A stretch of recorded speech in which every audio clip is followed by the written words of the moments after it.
And we're going to start with the college championship game that happened last night. And that thing was over so fast, and I felt so bad. I really thought Ohio State had a chance, but that was not the case. Alabama rolls 52-24, and I don't even know if it was that close. It didn't help that Trey Sermon, the running back for Ohio State, got hurt on the first play. It looked like he may have broken his collarbone. His left collarbone, was unable to lift his arm up at all.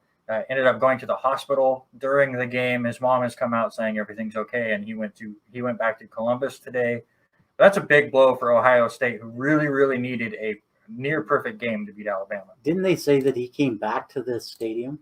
They wanted the ambulance to bring him back to the stadium where he could finish watching it. But yeah, you're right. That the way he was holding that arm and everything, it looked like there was just no motion whatsoever. So, or you're gonna think that was a major stinger if that's that point of it's not broken. So it'll be interesting to see what the tests come. He's got to go through a bunch more tests there in Columbus when he gets back. Oh yeah, absolutely, and just a shame to see it's going to be his last game with the Buckeyes. I believe he would have one more year of eligibility just because of the way COVID and stuff worked, but he most likely is going to go into the NFL draft. So just a sad way for him to finish his college career, and just the same for all of the Buckeyes who it was a tough day, especially on defense. They had no answer for Alabama, who just looked like they could score on a whim. It didn't really matter to them. How many times in that first half did Ohio State stop Alabama to a 3rd down and 4, 3rd down and 5, or even a 4th and 1 or 2, and Alabama would just pick it up and you never had any doubt? Yeah, it was tough for me. I didn't get the opportunity to watch until the second half, so just watching even the demeanor of the boys playing there in the second half, coming out of the gate, they just looked like they were defeated when they came back out. And trying to put all the pressure on Justin Fields, but tip his hat. He tried all he could. And Teague, he looked really well from when he played in those middle few games for the season for them. He looked great. I mean, 65 yards, 2 touches. I'm not going to sniff at that if I was the main guy coming back into it. How cool of a name is Master Teague the Third? That sounds like something I would use if I was gaming, man. All right. And a new gaming,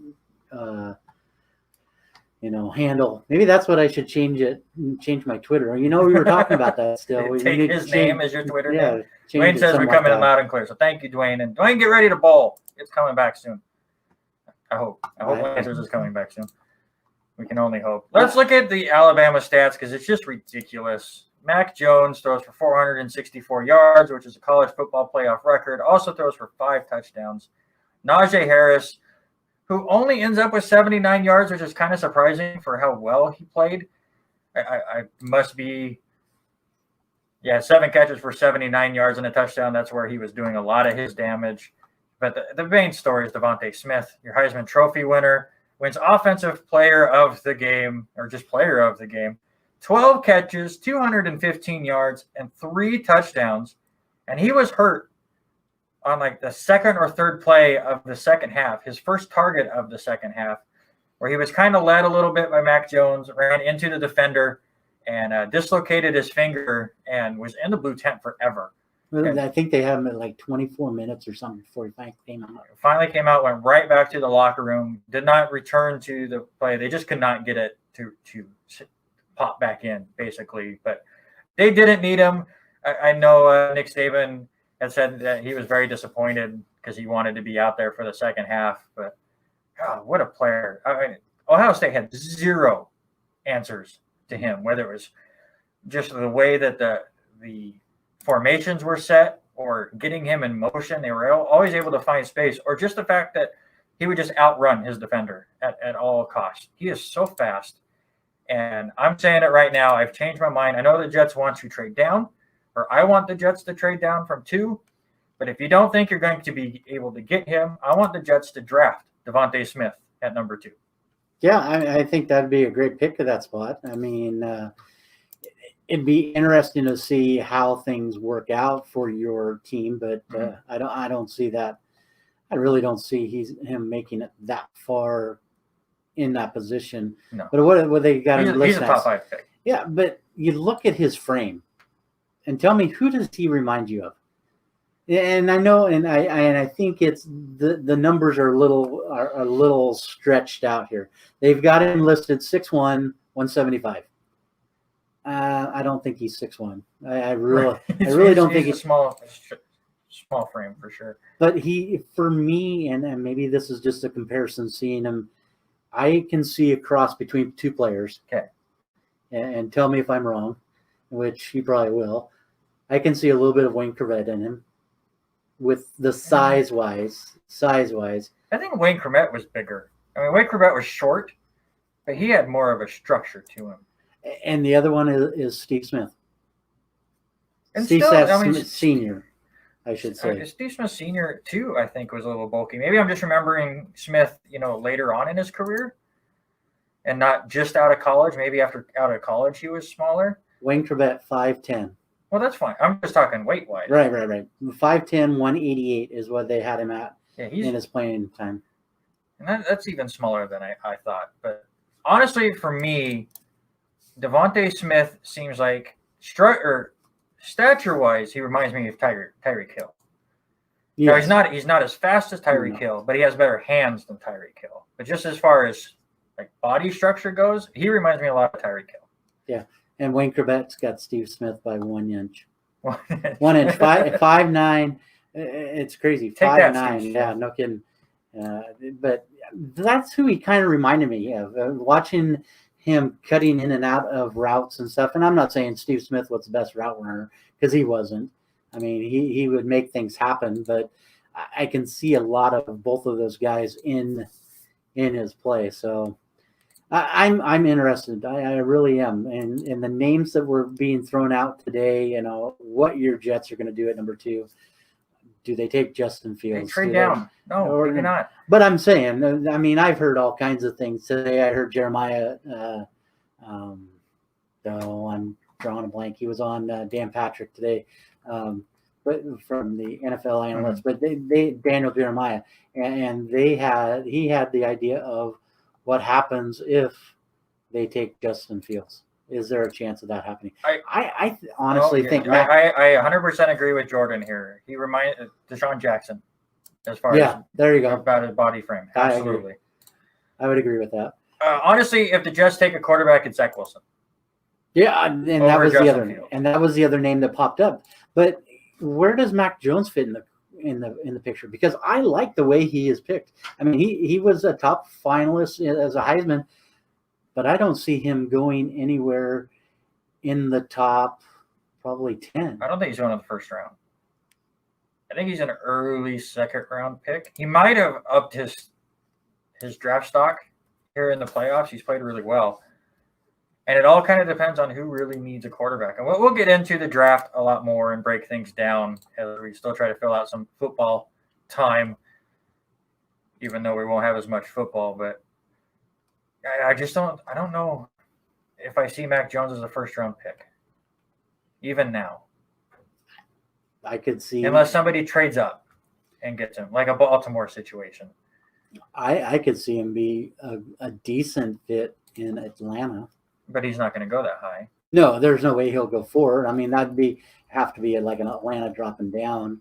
I mean, there's lots of scenarios, especially with the whole situation going on with Deshaun wanting out, and what does Houston do? And there was the idea of Houston and Miami making huge trades with Tua and all that too. They were talking about that today. I'm like, well, they have to give up a lot of stuff. Do you believe the first 2 picks in the NFL draft, quarterback wise, are going to be Zach Wilson and Jalen Hurts?